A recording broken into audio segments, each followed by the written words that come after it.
اگر آپ مجھ سے پوچھیں کہ میرا چین کی طرف کیا موقف ہے تو میں اس شعر سے آپ کی بات کا جواب دوں گا کہ گرتی ہوئی دیوار کا ہمدرد ہوں لیکن چڑھتے ہوئے سورج کی پرستش نہیں کرتا۔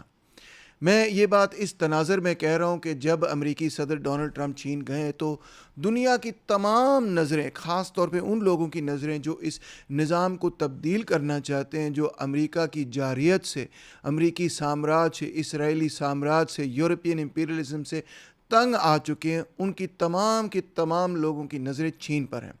چین اور امریکہ کے درمیان جو بات چیت ہوئی، اس کے نتیجے میں کوئی بہت بڑی سگنیفیکنٹ ڈیل تو ہمیں نظر نہیں آتی۔ ایران پر بات چیت ہوئی، تائیوان پر بات چیت ہوئی، تجارت پر بات چیت ہوئی۔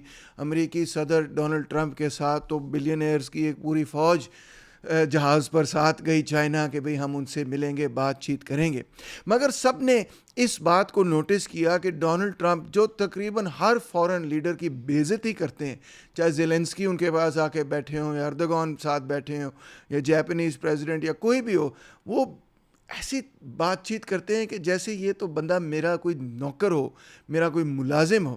مگر آپ نے دیکھا ہوگا کہ جب ڈونلڈ ٹرمپ چائنا گئے تو وہاں پہ انہوں نے چائنا کے صدر کو رسپیکٹ کی نگاہ سے دیکھا اور رسپیکٹ کی نگاہ سے ٹریٹ کیا۔ اس کی وجہ کیا ہے؟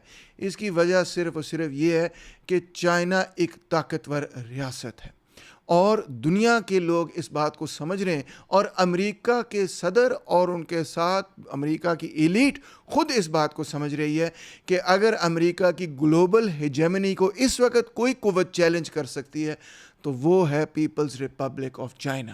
اس وقت چائنا ان کی گلوبل ہیجیمنی کے لیے بہرحال ایک خطرہ ہے، اور کیونکہ خطرہ موجود ہے اس وجہ سے ٹینشن آپ کو نظر آ رہی ہے۔ اب دنیا کے لوگ ایک طرف امریکہ تو دوسری طرف چین کا موازنہ کر رہے ہیں، کمپیریزن کر رہے ہیں اور دیکھ رہے ہیں کہ ان دو قوتوں میں کیا فرق ہے، کیا فرق نہیں۔ عام لوگ کیا کہہ رہے ہیں؟ عام لوگ یہ کہہ رہے ہیں کہ دیکھیں جی، امریکہ نے تو پچھلے 3 سالوں سے غزہ کے اندر ایک جینوسائیڈ کو سپورٹ کیا ہے، ہتھیار بیچ کر سپورٹ کیا ہے، انہوں نے ڈپلومیٹکلی سپورٹ کیا، پولیٹیکلی سپورٹ کیا، ان کے میڈیا نے سپورٹ کیا، جبکہ چائنا اس جینوسائیڈ کے خلاف یونائٹڈ نیشنز میں بار بار ریزولوشنز پیش کرتا رہا ہے اور اس کے خلاف بولتا رہا ہے۔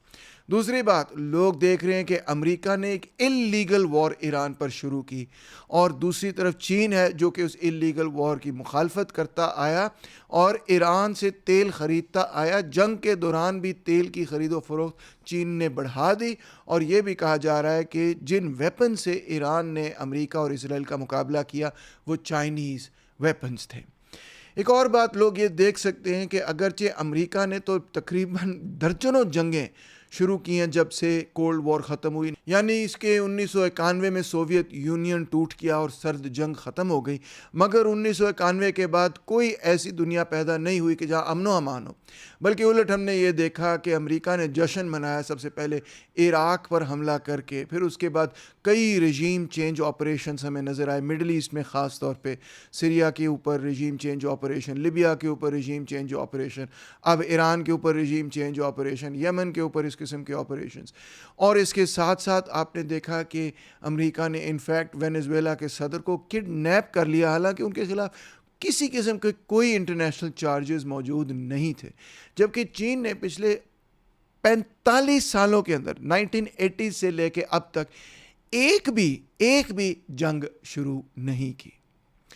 امریکہ کے اندر آپ دیکھ سکتے ہیں کہ بڑے سیریس پرابلمز ہیں اس وقت، پاورٹی اور ان امپلائمنٹ کے، ہوملیسنس کے، لوگ سڑکوں پر سو رہے ہیں، جبکہ چین کی طرف جب لوگ دیکھتے ہیں تو ان کو صاف پتہ چلتا ہے کہ چائنا نے 850 ملین پیپل کو غربت سے نکالا ہے، غربت کی لکیر سے اب وہ اوپر آ گئے، یعنی کہ انسان کی تاریخ میں یہ سب سے بڑا، سب سے تیز ترین پاورٹی ایلیویشن پروگرام ہے۔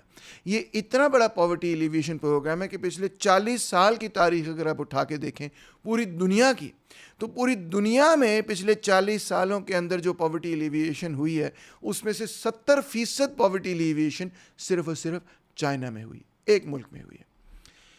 امریکہ کی کوشش ہے، سب دیکھ رہے ہیں، سب پہچان رہے ہیں کہ وہ اپنی گلوبل ہیجمنی کو قائم رکھے، مگر قائم رکھنے کا طریقہ یہ نہیں ہے کہ وہ پرامن طریقے سے اپنی اکانومی کو گرو کرے، ڈیولپ کرے، سافٹ پاور کو استعمال کرے، نہیں، بلکہ یہ کہ وہ دوسرے صدرز کو کڈنیپ بھی کر سکتے ہیں، الیکٹڈ پریزیڈنٹس کو کڈنیپ کر سکتے ہیں، وہ انلیگل وار شروع کر سکتے ہیں، وہ جینوسائیڈ کو سپورٹ کر سکتے ہیں، وہ رجیم چینج آپریشن سپورٹ کرتے آئے ہیں، یعنی کہ وہ اپنی ملٹری ایڈوانٹیج کو استعمال کر رہے ہیں کہ وہ کسی طرح دنیا کے اوپر اپنی حکمرانی کو قائم رکھیں، جبکہ دوسری طرف ہمیں نظر آتا ہے کہ چائنا کا فوکس صرف اور صرف اس چیز پہ ہے کہ ہم اپنی پروڈکٹیوٹی آف لیبر کو بڑھائیں، ہم اپنے لوگوں کو ایک بہتر زندگی فراہم کرنے میں کامیاب ہو جائیں، بس یہ اگر ہم کرتے رہیں تو ہماری گلوبل ہیجمنی بھی قائم ہو جائے گی۔ دونوں چیزوں میں بہرحال فرق ہے، ہر بندہ نوٹ کر رہا ہے۔ امریکہ کے اندر ایک بلینئر ہے جو پولیٹیشین بن گیا، میڈیا کی کنٹرول، مینیپولیشن، سوشل میڈیا کی کنٹرول اور مینیپولیشن سے وہاں کی ایلیٹ لوگوں کو مینیپولیٹ کر کے اپنے پاس رکھتی ہے، جبکہ چائنا کے اندر بالکل مختلف معاملات ہیں کہ ایک کمیونسٹ پارٹی پچھلی ہاف سینچری سے، بلکہ آپ کہہ لیں کہ 1949 سے لے کے اب تک چین پر حکمرانی کر رہی ہے، اور اس نے چائنا کی ڈیسٹنی کو مکمل طور پہ تبدیل کر دیا۔ چائنا میں بھی بہت سارے بلینئرز ہیں، اس میں کوئی شک نہیں، مگر کمیونسٹ پارٹی نے ان کو اپنے ماتحت اور کنٹرول میں رکھا ہوا ہے، اور ان کو استعمال کرتے ہیں وہ کہ تیزی سے چین کے اندر ترقی ہو۔ سب اس بات کو دیکھ رہے ہیں، تو لوگ جو ہیں وہ امریکہ کے نظام کو، امریکہ کو ایک طرف اور چین کے نظام کو دوسری طرف کمپیئر کر رہے ہیں۔ تو لہٰذا کیونکہ چین اور امریکہ کے درمیان توازن تبدیل ہوتا ہوا نظر آ رہا ہے، تو بہت سارے لوگوں کا ذہنی توازن بھی گڑبڑ ہوتے ہوئے ہمیں نظر آ رہا ہے۔ دیکھیے نا، گیلپ پول کے مطابق امریکہ کی طرف اور چین کی طرف جو اپروول ریٹنگز ہیں، اس میں چین اب امریکہ سے جناب علی آگے نکل چکا ہے۔ یو ایس گورنمنٹ کی اور لیڈرشپ کی اپروول ریٹنگز ہیں 31%، اور چائنا کی گورنمنٹ کی اپروول ریٹنگز ہیں 36%۔ یہ اس سارے پروپیگنڈے کے باوجود ہے جو روزانہ کی بنیاد پہ ہمیں CNN، BBC اور ویسٹرن میڈیا سورسز سے ملتا ہے۔ تو لہٰذا اب چین کو ڈاؤن کرنے کے لیے ہمیں نہ صرف ایک طرف سامراجی پروپیگنڈا نظر آ رہا ہے کہ یار کہ چین سے زیادہ اتھارٹیرین، ڈکٹیٹوریل اور گھٹیا ملک کوئی نہیں ہے، مگر دوسری طرف ہمیں ایسے لوگ بھی نظر آ رہے ہیں جو کہ بظاہر بائیں بازو سے تعلق رکھتے ہیں اور بہت ہی اگریسولی نہ صرف چائنا کو برا بھلا کہہ رہے ہیں بلکہ ان لوگوں کو بھی گالیاں نکالتے پھرتے ہیں جو کہ کسی نہ کسی حوالے سے یہ آرگیو کرتے ہیں کہ دنیا کے اندر اگر عالمی امن کو سب سے بڑا خطرہ ہے تو وہ چین یا روس سے نہیں ہے، بلکہ وہ نیٹو کنٹری سے ہے، وہ امریکہ اور اسرائیل سے ہے۔ یعنی کہ وہ لوگ جو یہ کہتے ہیں کہ پرنسپل کانٹرڈکشن گلوبل سکیل پہ امریکہ اور اسرائیل سے ہے، تو ان لوگوں پر بھی بڑی کڑی اور سخت تنقید کی جا رہی ہے۔ ان کے لیے ایک نیا نام دیا گیا ہے اور اس کا نام ہے کیمپزم۔ یہ کہا جاتا ہے کہ یہ لوگ کیمپزم کا شکار ہیں، اور میرے پر بھی یہ الزام لگایا گیا کہ ڈاکٹر تیمور رحمان بھی کیمپزم کا شکار ہے۔ کیمپزم ایک بڑی دلچسپ قسم کی ٹرم ہے جو کہ لبرلز نے ایجاد کی تھی ان لوگوں کے لیے جو سوویت کیمپ کا دفاع کرتے تھے، یعنی USSR کا دفاع کرتے تھے، چین کا، ویتنام کا، کیوبا کا، جو سوشلسٹ بلاک کا یا سوشلسٹ کیمپ کا دفاع کرتے تھے، ان کو لبرلز طعنہ دیتے تھے کہ تم کیمپزم کا شکار ہو کیونکہ تم تو سوویت کیمپ کے ساتھ ہو۔ اور لبرلز یہ کہتے تھے کہ سوویت کیمپ کے اندر جو بری چیزیں ہیں، جو اتھارٹیرینزم ہے، جو کمیونسٹ اتھارٹیرینزم ہے، اس پہ آپ کبھی تنقید نہیں کرتے۔ اس سے ثابت ہوتا ہے کہ آپ کیمپزم کا شکار ہیں۔ اب کیمپزم کی ٹرم کو ری فربش کر دیا گیا، ان لوگوں کے لیے استعمال تو کیا ہی جاتا ہے جو سوویت کیمپ کا دفاع کرتے آئے ہیں، مگر اب یہ بھی کہا جاتا ہے کہ وہ لوگ بھی کیمپزم کا شکار ہیں جو نیٹو پر تنقید کرتے ہیں، وینزویلا کے دفاع میں، سیریا کے دفاع میں، ایران کے دفاع میں، جو یہ کہتے ہیں کہ چین کے ساتھ ہم کھڑے نیٹو کے خلاف، جو یہ کہتے ہیں یوکرین کے اندر جان بوجھ کے نیٹو نے جنگ چھیڑی ہے۔ یعنی کہ کیمپزم کا الزام یہ ہے کہ یہ وہ لوگ ہیں جو روس، چین، سیریا، وینیزویلا پر یا ایران پر تنقید نہیں کرتے، بلکہ انہوں نے اپنا مارکسی نقطہ نظر چھوڑ دیا ہے اور وہ یہ کہہ رہے ہیں کہ روس، چین یا سیریا کی سابق حکومت یا وینیزویلا کی حکومت یا یہ تمام وہ حکومتیں جو کسی نہ کسی شکل میں سامراج کی مخالفت کر رہی ہیں مگر آرتھوڈاکس مارکسزم لیننزم پر نہیں کھڑی، تو یہ کہا جا رہا ہے کہ وہ لوگ جو ان حکومتوں کے ساتھ کسی نہ کسی حوالے سے کھڑے ہیں، یہ کھڑے ہیں کہ نہیں کھڑے اس پہ ہم بعد میں بات کرتے ہیں، مگر یہ کہا جا رہا ہے کہ یہ لوگ بھی کیمپزم کا شکار ہیں۔ میں آپ کو یہ بتانا چاہتا ہوں کہ یہ ایک کیریکیچر ہے، ایک اسٹرا مین پالیسی ہے، بالکل غلط بیانی۔ اگر کسی کا یہ خیال ہے کہ جناب علی میں رشیا پر، چین پر، باتھزم پر یا 21 سینچری وینیزویلا کے سوشلزم پر تنقید نہیں کرتا، تو یہ ٹوٹلی غلط بات ہے اور غلط بیانی ہے اور غلط فہمی ہے۔ سب سے پہلے دیکھیے وینیزویلا کے حوالے سے، وینیزویلا کی جو بولیواریئن ریولوشن کی پوری موومنٹ ہے، اس کے پیچھے ایک فلسفہ، ایک سوچ ہے جس کا نام ہے 21 سینچری سوشلزم۔ اس میں یہ کہا جاتا ہے کہ 20 سینچری سوشلزم بڑا اتھارٹیرین تھا، یعنی مارکسسٹ لیننسٹ سوشلزم بڑا اتھارٹیرین تھا، اور اب ہم ایک نیا قسم کا سوشلزم لے کے آئے ہیں جو کہ 21 سینچری سوشلزم ہے، اور اس کے اندر براڈ لیفٹ کی پالیٹکس ہوگی۔ ہم سارے لیفٹ کو اکٹھا کریں گے، نہ صرف مارکسسٹ لیفٹ کو بلکہ سارے لیفٹ کو اکٹھا کریں گے، ایک براڈ لیفٹ پارٹی بنائیں گے، جس طرح P S U V Venezuela کی پارٹی ہے، جس طرح سیریزا کی گریس کی پارٹی ہے، اور اس طرح ہم ایک نیا قسم کا سوشلزم لے کر آئیں گے۔ تو ناچیز ان لوگوں کے اندر شامل ہے جو یہ کہتا ہے کہ جناب علی اس قسم کی براڈ لیفٹ پارٹی جو ہے ہو سکتا ہے ایک آدھا الیکشن جیت جائے مگر عوام کو سوشلزم تک نہیں لے جا سکتی، ہمیں ایک مارکسسٹ لیننسٹ پارٹی کی اشد ضرورت ہے۔ انفیکٹ میں آپ کو یہ بتاؤں، جب 21 سینچری سوشلزم کے آئیڈیا کے تحت پاکستان کے اندر بھی ایسی کئی موومنٹس چلیں، آپ کہہ سکتے ہیں ایفرٹس ہوئیں کہ مارکسسٹ لیننسٹ لیفٹ کو چھوڑ کے آپ ایک براڈ لیفٹ بنا لیں، تو میں بھی ان ڈسکشنز کا حصہ تھا اور میرا تحریری موقف بھی اس وقت یہ تھا جو کہ سب پڑھ سکتے ہیں کہ نہیں، ہمیں اس قسم کے براڈ لیفٹ کی نہیں بلکہ ایک مارکسسٹ لیننسٹ پارٹی کی ضرورت ہے۔ اگر میں 21 سینچری سوشلزم کی حمایت کرتا، اگر میں یہ سمجھتا کہ وہی رستہ درست ہے، تو میں بھی اسی قسم کی ایک لیفٹسٹ پارٹی بنانے کی کوشش کرتا۔ تو دس از ناٹ کریکٹ۔ تحریر میں بھی یہ بات بالکل صاف صاف ظاہر ہے اور اعمال میں بھی یہ صاف ظاہر ہے۔ اب آتے ہیں روس کی طرف۔ دیکھیں، میں نے ہمیشہ یہ کہا ہے کہ 1991 ایک کاؤنٹر ریولوشن تھا جس کے اندر کمیونسٹوں کی حکومت، پرولتاریہ کی حکومت کو توڑ دیا گیا، ورکنگ کلاس کی حکومت کو توڑ دیا گیا۔ یہ 1956 میں نہیں ہوا، یہ 1965 میں نہیں ہوا، 1991 میں جب وہاں پہ communist party of the Soviet union کی حکومت ٹوٹی ہے، تو that was the counter revolution. اور اس کے بعد جو حکومت آئی وہ سامراج کی آپ کہہ لیں سپورٹ کے ساتھ رشیا کے اندر کیپٹلزم متعارف اس نے کروایا، جس کو ہم شاک تھیراپی کہتے ہیں، اور پیوٹن کی ڈیموکریٹک رشیا پارٹی بھی اسی چیز کا تسلسل ہے۔ ان ادر ورڈز، میں ہمیشہ یہ کہتا آیا ہوں کہ پیوٹن کی گورنمنٹ ایک بورژوا گورنمنٹ ہے، یہ کوئی سوشلسٹ گورنمنٹ نہیں ہے، یہ ایک کاؤنٹر ریولوشن کے نتیجے میں پیدا ہوئی۔ مگر ہاں، وہ حکومت جو ایک کاؤنٹر ریولوشن کے نتیجے میں پیدا ہوئی، اسی حکومت نے یہ فیصلہ کیا کہ ہم ویسٹ کے خلاف کھڑے ہوں گے۔ اب جس حکومت کو ویسٹ لے کے آئی، ویسٹ ہی پیوٹن کو لے کے آیا، اس میں کوئی مسٹیک نہیں ہونی چاہیے، مگر پھر پیوٹن ویسٹ کے خلاف ہو گیا۔ تو یہ پروسیس کیا تھا؟ یہ پروسیس یہ تھا کہ ویسٹ نے شاک تھیراپی کے نتیجے میں رشیا کو اس طرح سے لوٹا کہ رشیا کی عوام اینٹی ویسٹرن ہو چکی ہے۔ یہ ایک ٹرانسفارمیشن ہے جس کو ہمیں سمجھنے کی ضرورت ہے۔ مگر جہاں تک رشیا کا تعلق ہے، ہم اس کو ایک سوشلسٹ ریاست نہیں کہتے بلکہ ہم کہتے ہیں کہ وہ ایک کیپٹلسٹ سٹیٹ ہے۔ ہم یہ ضرور کہتے ہیں کہ اس کو ایک امپیریلسٹ سٹیٹ نہیں کہا جا سکتا، کیونکہ بھئی اس کی اتنی پاور ہی نہیں ہے، وہ اتنا بڑی ریاست ہی نہیں ہے، وہ دنیا پر ڈومینیٹ ہی نہیں کرتی اس طرح سے جس طرح سے امریکہ ڈومینیٹ کرتا ہے، جس طرح سے برٹن، فرانس ڈومینیٹ کرتا ہے، جس طرح سے جرمنی ڈومینیٹ کرتا ہے۔ تو ہم اس کو امپیریلسٹ سٹیٹ نہیں کہتے مگر اس کو ایک بورژوا سٹیٹ ضرور کہتے ہیں۔ تو لہٰذا یہ الزام ہی درست ہے کہ ہم کیمپزم کا شکار ہیں کہ ہم یہ کہیں کہ پیوٹن جو ہے وہ کوئی سوشلزم لے کے، ارے توبہ، تو ایسی بات میرے منہ سے کیسے نکل سکتی؟ پھر سیریا اور عراق کو لے لیجئے.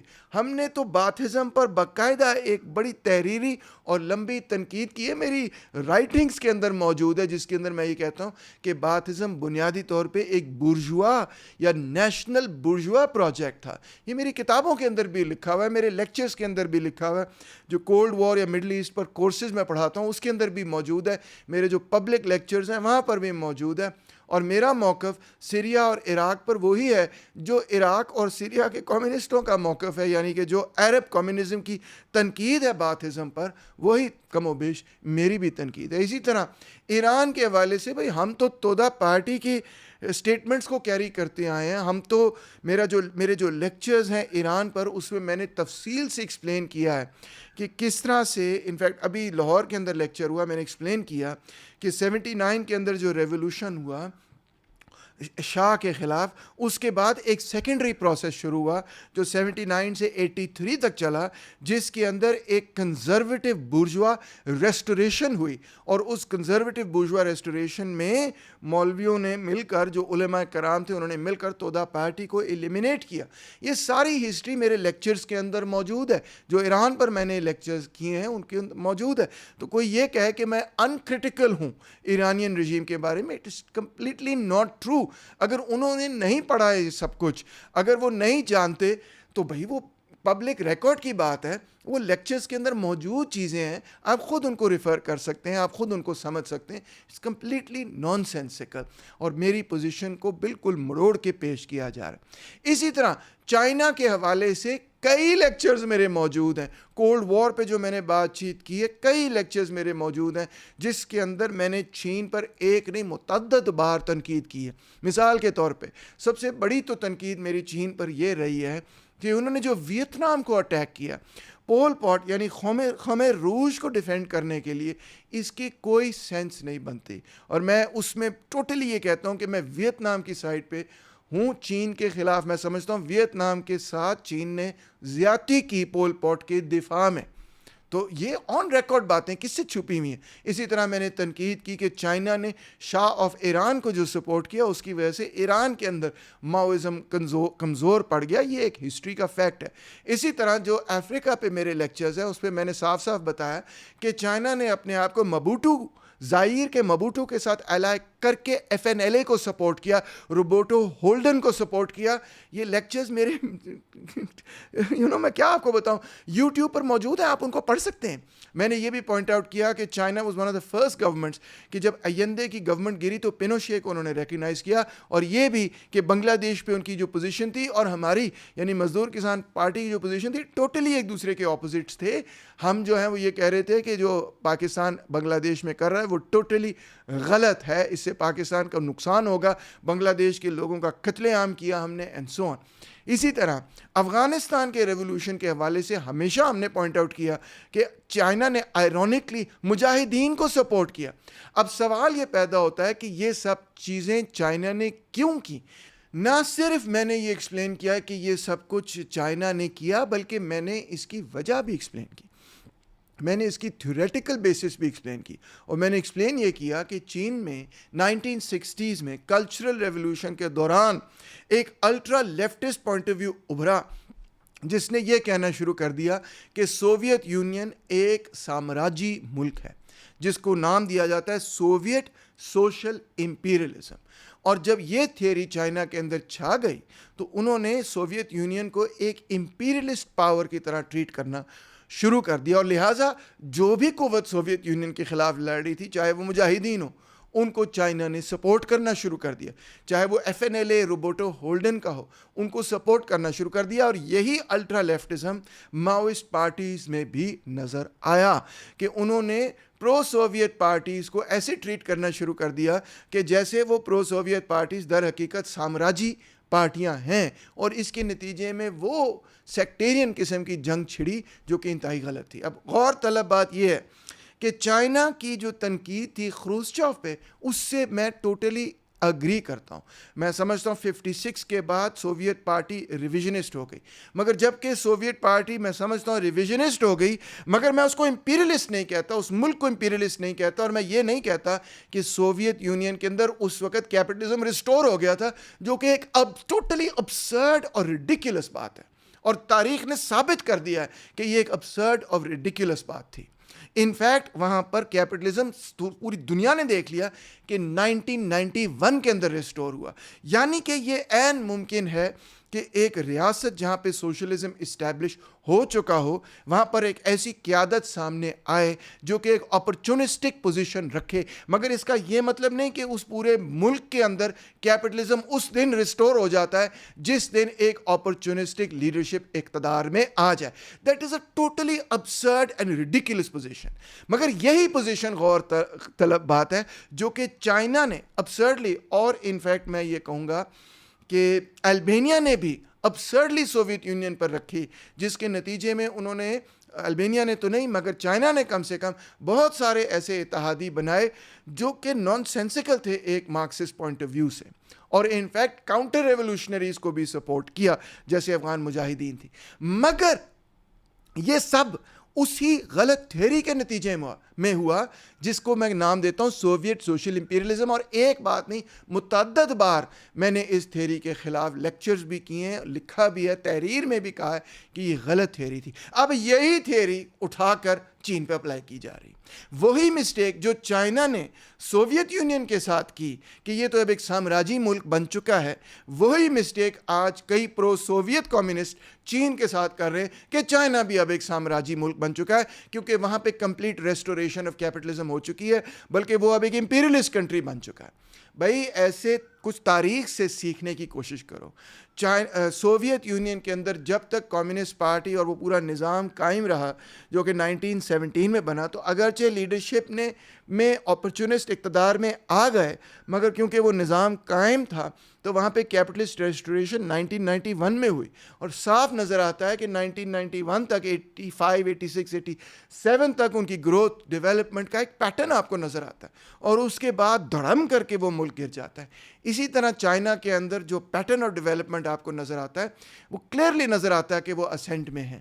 اور اگر وہاں پہ اسی قسم کا کاؤنٹر ریولوشن ہو گیا جس طرح سوویت یونین میں ہوا تھا کہ کمیونسٹ پارٹی کا اقتدار ٹوٹ گیا اور وہاں پہ ایک بریزنلی پرو کیپٹلسٹ پارٹی نے اقتدار حاصل کر لیا, تو جس طرح سوویت یونین دھڑم کر کے گرا تھا اسی طرح چائنا بھی دھڑم کر کے گرے گا. اگر وہاں پہ کمیونسٹ پارٹی کی حکومت ٹوٹ گئی تو چائنا کا بھی وہی حشر ہوگا جو سوویت یونین کا حشر ہوا تھا, ایک فل آن کاؤنٹر ریولوشن. ابھی فل آن کاؤنٹر ریولوشن چین میں نہیں ہوئی, ابھی وہاں پر جو بنیادی سٹرکچر ہے جو 49 کے اندر قائم ہوا تھا وہ ابھی بھی ریاستی ڈھانچہ اپنی جگہ قائم ہے, تو لہٰذا اس کو سامراجی ملک کہنا میرے نقطہ نظر میں ٹوٹلی غلط ہے. رہی یہ بات کہ چین نے ریولوشنز کو تھرڈ ورلڈ کے اندر سپورٹ نہیں کیا, تو یہ تنقید بالکل 100% درست ہے. جس طرح سے یو ایس ایس آر نے تھرڈ ورلڈ کے اندر پوری دنیا کے اندر سوشلسٹ ریولوشنز کو پروموٹ کیا, 1980s کے بعد چائنا نے تو کوئی پرواہ نہیں کی کہ دنیا کے اندر انقلاب ہو رہا ہے کہ نہیں ہو رہا, کیا ہو رہا ہے کیا نہیں ہو رہا, they didn't care. انفیکٹ جو اکثر سوشلسٹ کنٹریز تھیں جو سوویت یونین کے ساتھ الائڈ تھیں, ان کے ساتھ بھی چائنا کے اچھے تعلقات نہیں تھے. جی ہاں, ویتنام کے ساتھ چائنا کے اچھے تعلقات نہیں تھے, کیوبا کے ساتھ چائنا کے اچھے تعلقات نہیں تھے. کیوں نہیں اچھے تعلقات تھے؟ کیونکہ کیوبا کی لیڈرشپ اور چین کی لیڈرشپ میں یہی اختلاف تھا کہ Cuba U S S R کے ساتھ الائڈ تھا, جبکہ چین یو ایس ایس آر کو ایک سامراجی ملک کہتا تھا. اور یہ تبدیلی انٹرسٹنگلی دینگ شاؤ پنگ کے پیریڈ میں نہیں آئی. سب سے پہلے یہ تبدیلی ہمیں کلچرل ریولوشن میں نظر آئی کہ چائنا نے جب سوویت یونین کو امپیریلسٹ کہنا شروع کر دیا تو more and more automatically China جو ہے وہ امریکہ کے قریب آتا چلا گیا, جب تک کہ 1971 کے اندر جب کسنجر پاکستان سے گئے امریکہ تو وہاں پر چائنا اور امریکہ کی ایک انڈرسٹینڈنگ ڈیولپ ہو گئی 71 میں. انفیکٹ 71 کے اندر جب کسنجر اور کمیونسٹ پارٹی آف چائنا کے درمیان ایک انڈرسٹینڈنگ ڈیولپ ہوئی تو ہم یہ دیکھتے ہیں کہ اس وقت کے head of the Red Army یعنی لن بیاؤ نے ڈیفیکٹ کیا ٹو دا سوویت یونین. جی ہاں, ڈیفیکٹ کیا ٹو دا سوویت یونین, اور ان کا جہاز جو ہے مڈ ایئر میں پھٹ گیا اینڈ ہی ڈائڈ. اب لوگ کہتے ہیں کہ he was assassinated. Why was he assassinated? Because he was defecting to the USSR. تو اس ساری تاریخ سے ہمیں سمجھ کے آتی ہے بات کہ اس وقت ایک انڈرسٹینڈنگ ڈیولپ ہو گئی چین اور امریکہ کے درمیان, جس پالیسی کے تحت چائنا پھر 70s میں چلتا آیا, اور اسی پالیسی کے تحت انہوں نے ویتنام پر 78 میں حملہ بھی کیا. تو لہٰذا میں سوویت سوشل امپیریلزم کی تھیوری کو ریجیکٹ کرتا ہوں. آپ کہیں گے سر آپ کیسے ریجیکٹ کر سکتے ہیں, یا کامریڈ آپ کیسے ریجیکٹ کر سکتے ہیں, یہ تو لینن کی تھیوری ہے. ایبسلیوٹلی لینن کی تھیوری ہے, مگر لینن کی تھیوری کو آپ غور سے پڑھیں. لینن یہ کہتا ہے کہ جو جرمنی کی بورژوازی ہے وہ سب مانتے ہیں, سب کہتے ہیں کہ وہ ایک امپیریلسٹ بورژوازی تھی, کیونکہ اس کی کالونیز تھیں بڑی بڑی جناب عالی, اس کی افریقہ کے اندر کالونیز تھیں بہت بڑی بڑی, اور جرمنی یہ چاہتا تھا کہ ہم مزید اپنی کالونیز کو بڑھائیں, خاص طور پہ ایسٹرن یورپ کو وہ کالونائز کرنا چاہتے تھے. یہ کوئی چھپی چھپائی بات نہیں, ویل نون بات ہے کہ جرمنی ایک ایمپائر قائم کر رہا تھا 1870 سے آگے. تو جب جرمن کمیونسٹ پارٹی نے, جس کا اس وقت نام تھا German social democratic labour party, جب German social democratic labour party نے اپنی بورژوازی سے کمپرومائز کر کے ان کے امپیریلسٹ پروگرام کی حمایت کرنی شروع کر دی ورلڈ وار 1 میں, تو اس وقت لینن نے یہ کہا کہ یہ اب سوشل امپیریلسٹ اس سینس میں ہو گئے کہ اپنی امپیریلسٹ بورژوازی کی سائڈ لے رہے ہیں اور اس کے ساتھ جڑ کے اس امپیریلسٹ پروجیکٹ کی مدد کر رہے ہیں. مگر یہی بات USSR کے حوالے سے نہیں کہی جا سکتی.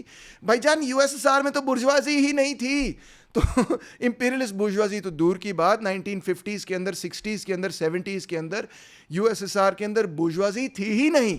تو ہم یہ کیسے کہہ سکتے ہیں کہ وہاں پہ ایک بورژوا پروجیکٹ تھا جو کہ امپیریلسٹ پروجیکٹ تھا, and so on. It is totally ridiculous.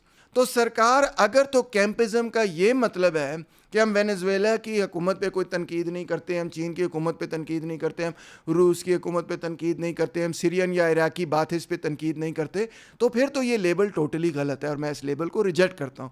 کیونکہ جو مارکسسٹ لیننسٹ تنقید ہے ان مختلف قوتوں پر, وہ ہم عرصے سے کرتے آئے ہیں اور ساروں کے سامنے اور برملا کرتے آئے ہیں. یہ کوئی چھپی چھپائی بات نہیں, میرے لیکچرز کے اندر موجود ہے. جو لوگ میرے پر تنقید کرتے ہیں کہ آپ تنقید نہیں کرتے, وہ در حقیقت میرے لیکچرز دیکھتے ہی نہیں ہیں, کیونکہ وہ مجھ سے اتنی نفرت کرتے ہیں کہ وہ ڈیٹیل میں فالو ہی نہیں کرتے کہ میں کیا لکھ رہا ہوں یا میں کیا بول رہا ہوں. تو لہٰذا آئی ڈونٹ بلیم دیم کہ ان کو پتہ ہی نہیں ہے کہ میں نے اس پہ یا اس بات پہ یا روبرٹو ہولڈن پہ یا زائر کے حوالے سے یا MPLA کے حوالے سے کیا بات کی, کیونکہ وہ میری بات سننا ہی نہیں پسند کرتے, وہ میری شکل سے ہی نفرت کرتے. تو آئی ڈونٹ بلیم دیم. مگر بہرحال اگر وہ نہیں دیکھ رہے تو کم سے کم سرکار عالی الزام تو نہ لگائیں.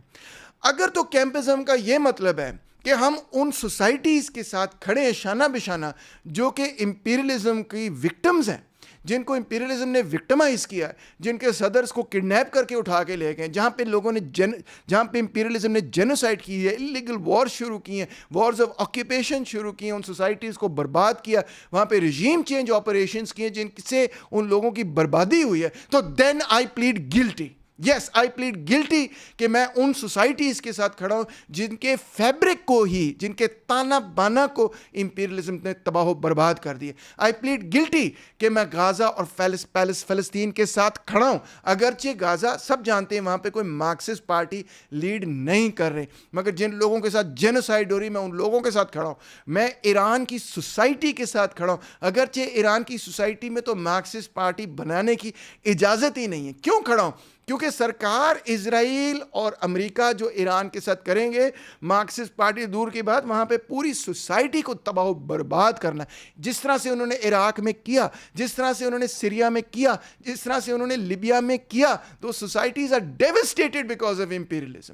Millions of people, hundreds of thousands of people کی زندگیاں برباد ہوئی ہیں عراق کے اندر, سیریا کے اندر, لیبیا کے اندر, کیونکہ سامراج نے وہاں پر جو کیا ہے اس سے اس سوسائٹی برباد ہو گئی. تو یس, میں ان عراقیوں اور سیرینز اور لیبینز کے ساتھ ہوں, میں غازہ اور فلسطین کے لوگوں کے ساتھ ہوں, میں ایران کے لوگوں کے ساتھ ہوں.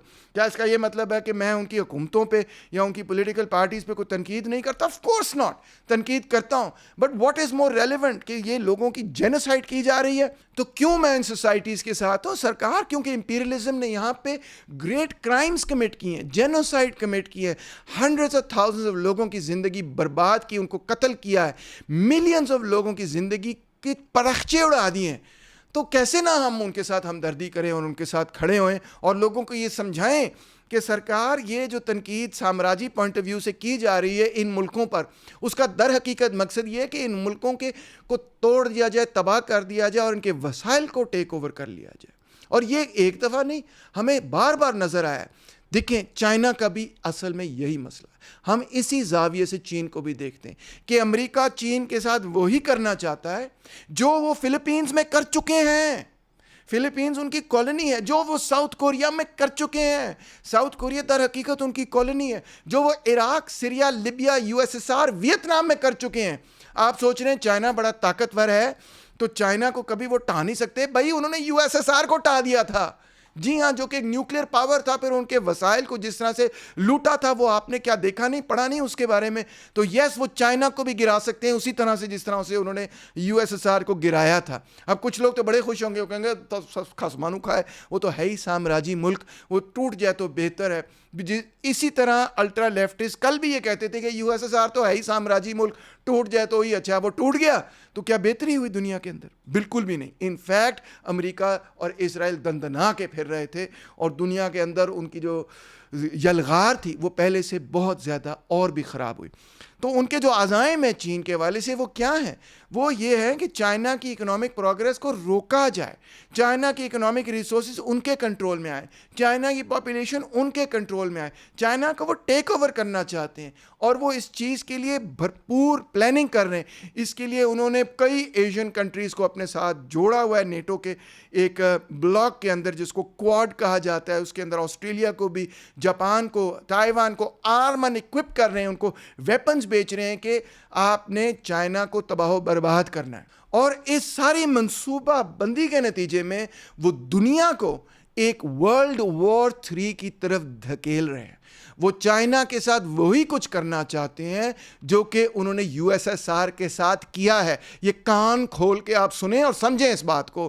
اس ساری چیز کے خلاف, اس ساری چیز کا مقابلہ کرنے کے لیے ہمیں ایک سامراج مخالف متحدہ محاذ کی ضرورت ہے. متحدہ محاذ میں سرکار صرف مارکسسٹ لیننسٹ لوگ نہیں ہوتے, اس میں اور بھی بہت سارے لوگ ہوتے ہیں جو کہ کہتے ہیں کہ ہاں میں اس سے تو اتفاق نہیں کرتا مگر سامراج کے خلاف میں لڑوں گا. بالکل اسی طرح جس طرح ماؤ زے تونگ نے ایک زمانے کے اندر اپنے مخالفین یعنی کوامنتانگ کے ساتھ بھی اپنے آپ کو جوڑ لیا کہ جاپان کے خلاف ہم لڑیں. بالکل اسی طرح جس طرح سوویت یونین نے ایک زمانے میں اپنے آپ کو امریکہ, برٹن اور ڈیگول کے فرانس کے ساتھ جوڑ لیا کہ ہم نازی جرمنی کا مقابلہ کریں. اگرچہ وہ سامراجی ملک تھے اور USSR نے ہمیشہ کہا کہ ہاں یہ سامراجی ملک ہیں مگر اس وقت نازیزم کا مقابلہ کرنے کی ہمیں ضرورت ہے, اس لیے ہمیں ایک یونائٹڈ فرنٹ کی ضرورت ہے. مسئلہ یہ ہے کہ کچھ لوگ بین الاقوامی طور پر بھی اور مقامی طور پر بھی بار بار یہ لائن لے رہے ہیں کہ نہیں, کمیونسٹوں کو کسی قسم کا, سوشلسٹوں کو, انقلابیوں کو کسی قسم کا کوئی متحدہ محاذ نہیں بنانا چاہیے. یہ ان کی اصل لائن ہے. چاہے وہ چین ہو, چاہے وہ کوئی اور ہو, چاہے وہ مقامی لوگ ہوں, چاہے وہ یہاں کے لبرلز ہوں, چاہے وہ دوسری لیفٹ پارٹیز ہوں, وہ کہتے ہیں یونائٹڈ فرنٹ تو بنانا ہی نہیں. ہر بندے پہ ٹھا ٹھا ٹھا ٹھا گولیاں چلاتے رہو, فائر کرتے رہو, کسی سے متحدہ محاذ نہ بناؤ. اب میں سمجھ سکتا ہوں کہ وہ یورپین پارٹیز جو کہ یورپین سوشل ڈیموکریسی کے ساتھ جب کمیونسٹ پارٹیز نے متحدہ محاذ بنایا کولڈ وار کے دور کے اندر, وہ ایکسپیرینس بہت امبٹرنگ ہے. کیوں امبٹرنگ ہے؟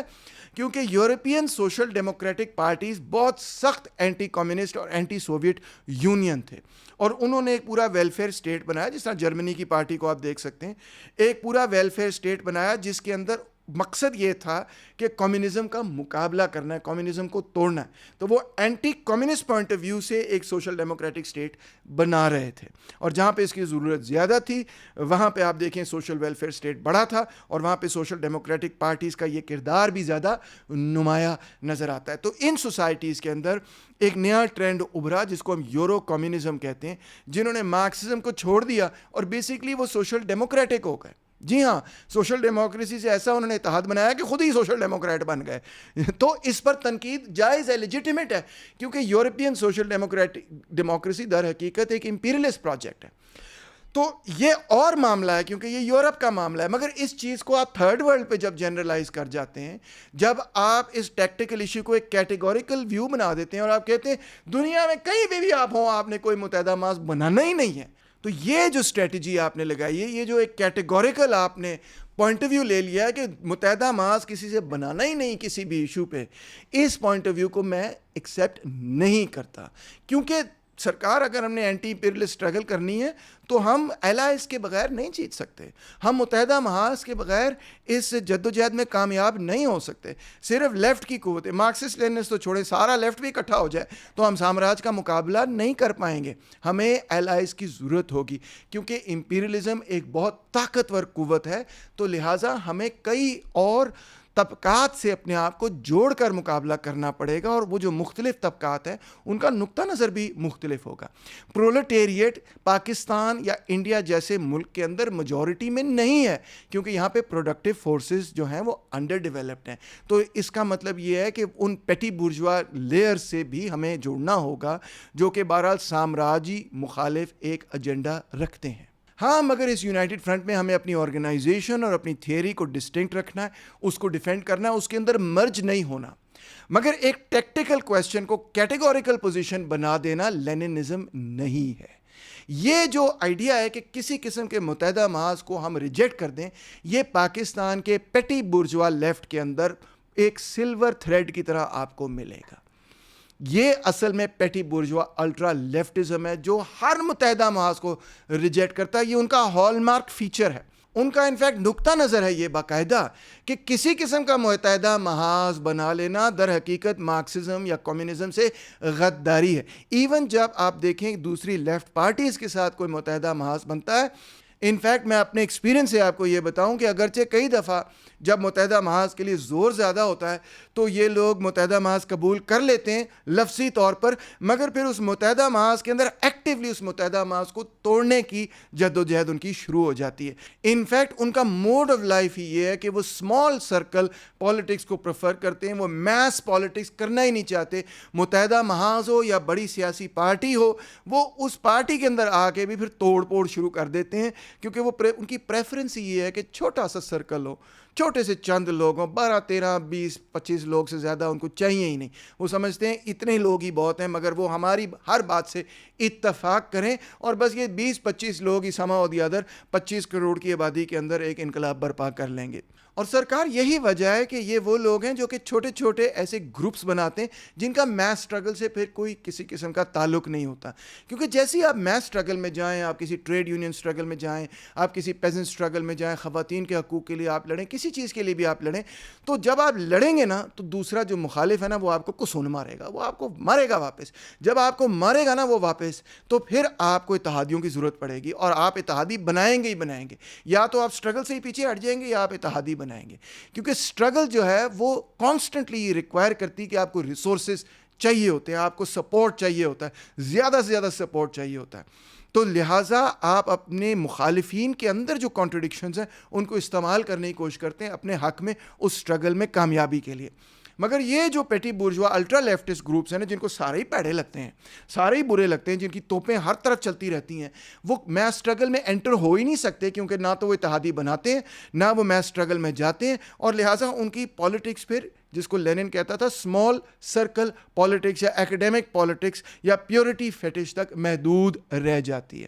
لینن تو انفیکٹ یہ کہتا تھا کہ اگر آپ کو ویسیلیٹنگ ایل آئی بی ملے, ویسیلیٹنگ ایل آئی بی ملے, یہ اس کے اپنے الفاظ ہیں, تو اس کو بھی ریکروٹ کرنا چاہیے مین انیمی کے خلاف, اور اس نے کیا, وہ اس چیز کا ماسٹر تھا, اسی لیے وہ اس چیز میں کامیاب ہوا, وہ ایک سکسیسفل پولیٹیشین تھا, پولیٹیکلی وہ ایک کامیاب, تو اس کی ریئل پالیٹکس بہت زبردست تھی, اسی لیے اس نے کہا کہ اس الٹرا لیفٹزم کو ریجیکٹ کیا جائے. وہ لوگ جو کہتے ہیں کوئی کمپرومائز نہیں کریں گے, ہم کسی کے ساتھ کوئی معاہدہ نہیں کریں گے, لینن نے ان کے خلاف لکھا left wing communism an infantile disorder, بچکانہ قسم کے ان کا ڈس آرڈر ہے.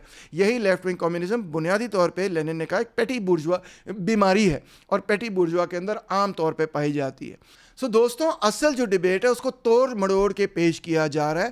جو مارکسسٹ لیفٹ ہے اس میں تو کبھی یہ ڈبیٹ کیا, یہ تو مزاحیہ قسم کی بات ہو کہ کوئی بندہ آ کے یہ کہے کہ پیوٹن بڑا زبردست سوشلسٹ ہے, پیوٹن ایک کمیونسٹ ہے, پیوٹن ایک مارکسسٹ ہے, ایک ریولوشنری ہے. ہم تو ہنسیں اس بات پہ کہ اگر ہمیں کوئی یہ بات آ کر کہے بھی, یا کوئی یہ بات آ کے کہے کہ جی باتھزم کا رستہ جو ہے وہی در حقیقت کمیونزم کی طرف لے کے جائے گا, تو ہم نے کبھی اس کوشچن کو انٹرٹین ہی نہیں کیا. یا یہ کوشچن کہ جناب یاری ایران کی لیڈرشپ جو ہے وہ تو کوئی کمیونسٹ لیڈرشپ ہے, مطلب یہ تو ہمیں مزاحیہ قسم کی باتیں لگیں. یہ تو ہم سوچے بھی نہ, کوئی بندہ ہمیں یہ کہے تو ہم ہاتھ جوڑ کے کہیں کہ یار پلیز تھوڑی سی تاریخ پڑھ لو, جو انہوں نے تودا پارٹی کے ساتھ کیا وہی پڑھ لو, تمہیں سمجھ آ جائے گی کہ بھئی ان کا کیا موقف ہے کیا موقف نہیں. These are not the real questions. ہم نے ان کو کبھی ڈیبیٹ ہی نہیں کیا. کویسچن در حقیقت یہ ہے کہ اگر سامراج کا مقابلہ کرنا ہے تو کیا ہمیں اس کے لیے متحدہ محاذ کی ضرورت ہے؟ اگر تو آپ کا جواب ہے کہ یس اس کے لیے متحدہ محاذ کی ضرورت ہے, تو پھر آئیڈینٹیفائی کریں نا کہ وہ کون سی قوتیں ہیں جن کے ساتھ آپ متحدہ محاذ بنا سکتے ہیں سامراج کا مقابلہ کرنے کے لیے. ان فیکٹ میں آپ کو بتاؤں کہ کبھی اگر آپ نیٹی گریٹی میں جائیں اور ایکچولی ان لوگوں کے اعمال کو دیکھیں کہ ان کا لائن آف ایکشن کیا ہے, کیونکہ انسان منہ سے تو ایک بات کہہ سکتا ہے نا, مگر لائن آف ایکشن ہو سکتا ہے تھوڑی مختلف ہو. تو منہ سے تو یہ کبھی نہیں کوئی کہہ سکتا کہ جی ہمیں متحدہ محاذ کی ضرورت نہیں ہے. لفظوں میں تو کوئی بھی یہ نہیں کہہ سکتا, کیونکہ ایک پوری تاریخ پڑھی جس میں کمیونسٹوں نے کئی مختلف قسم کے متحدہ محاذ بنائے ہیں. سوویت یونین نے بنائے ہیں, لینن نے بنائے, پہلی سوویت گورنمنٹ جو بنی تھی وہ بھی سوشلسٹ ریولوشنریز اور بولشوک پارٹی کے درمیان ایک متحدہ محاذ کے نتیجے میں بڑھی. ماؤ زے تونگ نے متحدہ محاذ بنائے, ہو چی من نے متحدہ محاذ بنائے, تو سب کمیونسٹوں نے متحدہ محاذ بنائے ہیں. کیوبن ریولوشن بھی ایک متحدہ محاذ کے نتیجے میں ہی کامیاب ہوا. تو یہ تو ایک ویل نون بات ہے کہ جو لیفٹ کے لوگ ہیں وہ متحدہ محاذ بناتے ہیں. تو اس کے خلاف اس طرح سے سٹینڈ لے لینا کہ نہیں متحدہ محاذ کی میں کوئی ضرورت نہیں ہے, کوئی بھی نہیں لے سکتا. مگر عملی اعتبار سے جب آپ ان لوگوں کو دیکھیں گے جن کو میں پیٹی بورژوا الٹرا لیفٹسٹ کہہ رہا ہوں, تو آپ کو یہ نظر آئے گا کہ جب بھی کوئی بھی پارٹی متحدہ محاذ بنانے کی کوشش کرے گی, لیفٹ کی پارٹی, تو وہ اس متحدہ محاذ پہ بھی دن رات تنقید کریں گے, یعنی کہ دوسری پارٹیوں پہ دن رات تنقید کریں گے جب تک وہ ٹوٹ نہ جائے. اپنی پارٹی کے اندر بھی وہ دن رات ایک کلیک بنا کے اپنی پارٹی پہ اتنی تنقید کریں گے کہ جب تک وہ پارٹی نہ ٹوٹ جائے. عملی اعتبار سے وہ ہمیشہ کسی قسم کے متحدہ محاذ اور میس پالیٹکس کی مخالفت کرتے آئے ہیں اور کرتے جائیں گے, کرتے رہیں گے. آپ دیکھیں پاکستان کے اندر خواتین کی تحریکیں شروع ہوئیں, ہم نے کہا کہ ٹھیک ہے ہمیں ان سے مکمل اتفاق نہیں, مگر کسی نہ کسی کویسچن پہ, کسی نہ کسی چیز پہ ہم ان کے ساتھ چل سکتے ہیں کہ بھئی پاکستان ایک انتہائی پیٹریارکل سوسائٹی, مگر ان کو بالکل یہ بات قبول نہیں تھی کہ ان کے ساتھ اتحاد کیسے ہو سکتا ہے. اسی طرح پاکستان کے اندر کچھ لبرلز, کچھ سول سوسائٹی کے لوگ ہیں جو بہرحال ہیومن رائٹس پہ, خواتین کے حقوق کے, کبھی کبھار لیبر رائٹس پہ اور مختلف ایشوز پہ, ڈیموکریٹک رائٹس پہ بہرحال کام کرتے رہتے ہیں. اگر ہم کہیں کہ یار ان کے ساتھ اس ایشو پہ ہم کچھ کام کر لیں اکٹھے, دونوں قوتیں مل کر کچھ اس چیز پہ کامیاب ہو جائیں گی, تو اوئے ہوئے ہوئے اس پر بھی اتنی سخت تنقید کہ جس کی حد حساب کوئی نہیں. اور اگر سیاسی میدان میں آپ آ کر یہ کہیں کہ اس وقت کے حالات اس قسم کے ہیں کہ ہم سوچ رہے ہیں کہ ان لوگوں کے ساتھ ہم متحدہ محاذ کر لیں, کسی مین سٹریم پارٹی کے ساتھ متحدہ محاذ کر لیں, تو توبہ توبہ, کانوں کو ہاتھ لگا لیں آپ. وہ ایسی تنقید ہوگی آپ پہ سخت کہ جس کی حد حساب کوئی نہیں. ایون میں آپ کو بتاؤں کہ دوسری لیفٹ پارٹیز جن سے 19-20 کا فرق ہو, ان کے ساتھ بھی متحدہ محاذ بنانے کی آپ کوشش کریں تو آپ دیکھیں گے کہ اس متحدہ محاذ کو مسلسل سیبوٹاج کرنے کی کوشش ہوتی. نہ تو کوئی گلوبل متحدہ محاذ ان کو قبول ہے, نہ کوئی سیاسی متحدہ محاذ مین سٹریم پارٹی سے ان کو قبول ہے. اس پہ ڈیبیٹ ضرور ہو سکتی ہے کہ فلاں متحدہ محاذ ہونا چاہیے, ایڈم کہاں ہونا چاہیے, مگر کوئی ان کو سیاسی متحدہ محاذ مین سٹریم پارٹیز کے ساتھ قبول نہیں، نہ ان کو لیفٹ کی پارٹیز کے ساتھ متحدہ محاذ قبول ہے. یہ بنا ضرور لیتے ہیں مگر پھر اسی کو توڑنے پہ شروع ہو جاتے ہیں. انفیکٹ نہ ورکنگ کلاس کی میس اسٹرگلس کے ساتھ متحدہ محاذ قبول ہے. کوئی ٹریڈ یونین ہو، نیشنل ٹریڈ یونین فیڈریشن ہو، ویمنز ہوم بیسڈ ورکرز ہوں، all Pakistan trade union federation, بٹ بانڈیڈ لیبر لبریشن فرنٹ ہو، ان کے ساتھ پارٹی جب متحدہ محاذ بناتی دن رات ان پر تنقید شروع کر دیتے ہیں. ان کو تو یہ نہیں پتہ، ان کو تو وہ نہیں پتہ، ان کا تو یہ بات درست نہیں، ان کی تو وہ بات درست نہیں، یہ تو اچھے مارکسسٹ نہیں، یہ تو فلانے نہیں، یہ تو فلاں جو ہے وہ تو این جی او سے پیسے لے رہا ہے، فلاں تو یہ کر رہا ہے، فلاں تو وہ کر رہا ہے. مطلب دن رات اتنی تنقید کرتے ہیں کہ وہ متحدہ محاذ ہی ٹوٹ جاتا ہے. اور پھر اس بات کو چھوڑیں، یہ ورکنگ کلاس کی اپنی میس آرگنائزیشنز ہیں. ایون جب میں نے تو یہ دیکھا ہے، ایون جب وہ این جی او سے پیسے نہیں بھی لے رہے ہوتے یا سول سوسائٹی سے ان کا تعلق نہیں بھی ہوتا، کوئی اسپونٹینیسلی میس اسٹرگل ابھرے تو کیونکہ اس میں مارکسسٹ کانشیسنیس نہیں ہوتی تو کہہ دیتے نہیں نہیں یار وہ تو بڑے بیکورڈ قسم کے لوگ ہیں، ان میں تو مارکسسٹ کانشیسنیس نہیں ہے، ان کو تو یہ بات نہیں پتہ، ان کو تو وہ بات نہیں پتہ، وہ تو ایسے ہیں، وہ تو ویسے ہیں، تو یہ تو بیکار قسم کے لوگ ہیں، یہاں جانا ہی کوئی نہیں. میں ایک ایگزامپل آپ کو دیتا ہوں. اتنی بڑی اسٹرگل انجمن مظاہرین کی ہوئی، چند لیفٹ کے گروپس کے علاوہ باقی لوگ گئے ہی نہیں. باقی لیفٹ کے گروپس نے کوئی دلچسپی نہیں لی اس اسٹرگل کے اندر. کیوں نہیں لی؟ کیونکہ ان کا نقطہ نظر یہ تھا کہ جیسے یہ تو کمپیٹیٹر ہے لیفٹ کے خلاف، حالانکہ وہ ایک جینون ورکنگ کلاس اسٹرگل تھی. ہم نے اپنی نظروں سے، اپنی آنکھوں سے یہ دیکھا کہ اس میں کوئی کردار نہیں.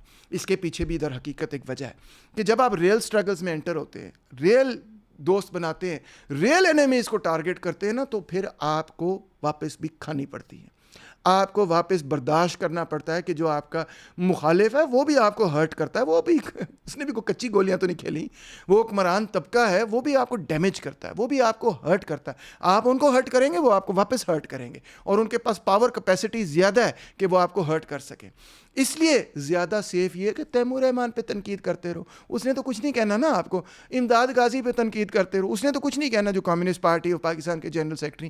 اختر حسین پہ تنقید کرتے رہو، اس نے کیا کہنا ہے. مار علی جان پہ تنقید کرتے رہو، عاصم سجاد پہ تنقید کرتے رہو، کسی بھی لیفٹسٹ پہ تنقید کرتے رہو، اس نے تمہیں کیا آگے کہہ دینا، کوئی فرق نہیں پڑتا. ٹھیک ہے، اس کے لیے وہ لفظ استعمال کرو جو آپ کبھی بھی اپنے مخالفین کے لیے بھی استعمال نہیں کرتے، نو پرابلم، کیونکہ یہ سب کچھ سیف ہے. سیف اس سینس میں بھی ہے کہ آپ بڑے سرخرو بھی ہو جاتے ہیں کہ دیکھو ہم کتنے سچے اور نیک قسم کے لوگ ہیں، ہم نے تو کبھی کوئی کمپرومائز نہیں کیا اپنے کسی پرنسپل پہ، کسی کے ساتھ ہم نے کوئی معاہدہ نہیں کیا، نو کمپرومائزز ایٹ آل. آپ بڑے سیف ہیں. مگر جو اصل دشمن ہے، اس کو، جو اصل مخالف ہے، جو اصل قوتیں ہیں جو کہ دنیا کے اندر جینوسائڈ کر رہی ہیں، وہ تو آپ کی نظر میں ہی نہیں ہے، وہ تو آپ کی تنقید کا نشانہ ہی نہیں ہے، ان پہ تو آپ کچھ کہتے ہی نہیں ہیں. ان کے لیے آپ یہ لفظ نہیں استعمال کرتے جو ہمارے لیے لفظ استعمال کرتے ہیں. ان پہ جو آپ کی تنقید ہے وہ در حقیقت ایک قسم کی ٹوکن تنقید بن جاتی ہے، ایک لفاظی جس کو سارے اگنور کر دیتے ہیں کہ یہ تو جناب عالی کسی کھاتے میں نہیں ہے، لکھتے رہیں بولتے رہیں، کیا فرق پڑتا ہے. ہم نے یہ بھی دیکھا کہ یہ معاملہ صرف قوتوں کے حساب سے نہیں ہے، صرف قوتوں کے حوالے سے نہیں ہے، یعنی ٹریڈ یونینز یا سول سوسائٹی ہو یا دوسری پولیٹیکل پارٹیز یا لیفٹ کی پارٹیز ہو. ان فیکٹ یہ معاملہ تھیوریٹیکل لیول پر آ چکا ہے کہ اگر ہم کہیں کہ چلو خواتین کے حقوق کے حوالے سے ہم کوئی بات چیت کریں تو کہ نہیں نہیں یہ تو مسئلہ ہی نہیں ہے، یہ تو سوشلزم آئے گا تو مسئلہ حل ہو جائے گا. ہم کہیں اچھا یار پاکستان کے اندر مائنورٹیز کا بہت سیویئر مسئلہ ہے، اس پر ہم کوئی بات چیت کریں، نہیں نہیں نہیں یہ تو ورکنگ کلاس ایشو ہی نہیں ہے. یس یہ تو ورکنگ کلاس ایشو ہی نہیں ہے. اچھا یار نیشنلٹی کویشچن کے اوپر دیکھو کیا ہو رہا ہے بلوچستان کے اندر، اس پہ کوئی بات چیت کریں، اس پہ کوئی دیکھیں کہ خیبر پختونخوا کے اندر حالات کیا بن رہے. نہیں نہیں نہیں یہ تو مارکسسٹ کویشچن ہی نہیں ہے، یہ تو مسئلہ ہی نہیں ہے ہمارا، یہ تو برجوا کویشچن ہے، یہ تو فلانا کویشچن ہے، یہ تو صرف نیشنلسٹ کا کویشچن ہے، ہم اس پہ بات چیت کیوں کریں. اچھا یار یہ دیکھو کہ یہ فلانی جو ترمیم آئی ہے، 25ویں 26ویں ترمیم آئی ہے کانسٹیٹیوشن میں، اس کے نتیجے میں ہمارے جو ڈیموکریٹک رائٹس ہیں ان پہ کیا اثرات ہیں. او بھائی یہ تو صرف ایک برجوا کانسٹیٹیوشنل کویشچن ہے، ہمارا تو اس سے کوئی تعلق ہی نہیں. یعنی ایون تھیوریٹیکل لیول پہ آپ یہ دیکھ سکتے ہیں کہ یہ سیکٹیرینزم تھیوریٹیکل لیول تک، جس کو کہتے ہیں نا گوڈوں اور گٹوں کے اندر گھس چکا ہے ہمارے، کہ even at the theoretical level کوئی بھی ایسا سوال جس کو ڈیم کیا جاتا ہے کہ یہ ڈائریکٹلی پرولٹیریٹ کویشچن نہیں ہے، اس کو ایڈریس ہی نہیں کیا جا سکتا. پھر مارکس اور اینگلس تو پتہ نہیں کوئی کریزی قسم کے لوگ ہوں گے کہ پوری کتابیں لکھ رہے تھے origins of patriarchy, origins of the family پہ اور دوسری کویشچنس پہ، اور نیشنل اپریشن پہ، آئرش کویشچن پہ، پولش کویشچن پہ. Why did they do all of that? یا لنکن کو کیوں سپورٹ کر رہا تھا Karl Marx in the civil war against the slave south?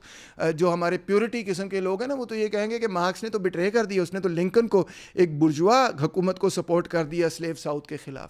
ہم نے یہ بھی دیکھا کہ پاکستان کے اندر اتنی بڑی ویو آج بھی قائم ہے ریلیجس ایکسٹریمزم کی, جس کی نتیجے میں پاکستان کے سماج برباد ہونے جا رہا ہے, جس طرح افغانستان برباد ہو چکا ہے. ہم نے لوگوں سے کہا کہ آؤ اس کویسچن پر یار مل کر لڑیں ان کے خلاف. اس پہ تو ہمیں بہت سارے اور لوگ بھی ہمیں سپورٹ کریں گے, کیونکہ بہت سارے لوگ یہ سمجھتے ہیں, جانتے ہیں کہ یار یہ تو ریلیجس ایکسٹریمزم ہمیں برباد کر دے گا.